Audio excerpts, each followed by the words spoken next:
Yeah, I think that's a real common misconception again that a lot of people have, and it's one that we deal with constantly.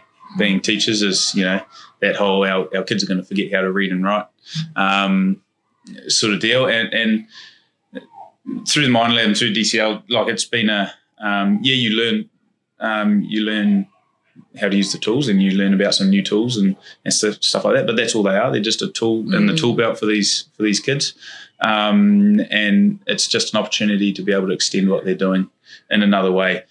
We still use books, and we still have maths books and writing books, and we still read from books and stuff like that. But there's no reason why we can't take what we've read, like Sandra was doing.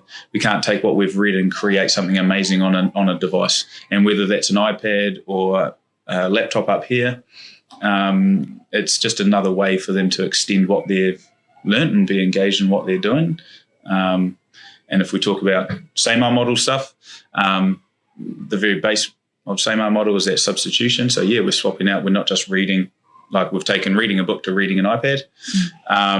But if we go right up through into that kind of modification, redesign stuff, we're taking, we've read that book here, but we're turning it into a play on this device here, and we're involving other kids, and we're using those skills, those social emotional skills, and we're designing something that is far greater than what we could have done with just our book or just our writing. And I think that's the beauty of having these digital tools and what we've learned through Mind Lab.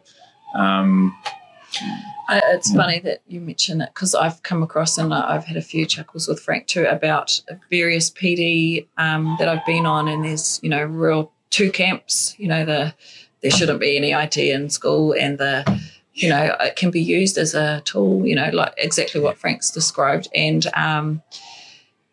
it took a bit of convincing in my mind to not write off what they were saying, but to try and validate where I stood. And so every time it happened, I would just sit there and have this little battle in my head and just think, no, these are tools. And I remember reading, I can't even quote the person, but reading about how some children described, and they were high school students, they would have all the access to these tools at home or be using them, and they see their parents making their life easier with these tools, and all these things were happening, and then they'd get to school and it'd be like they have to stop and they have to leave all that at the door.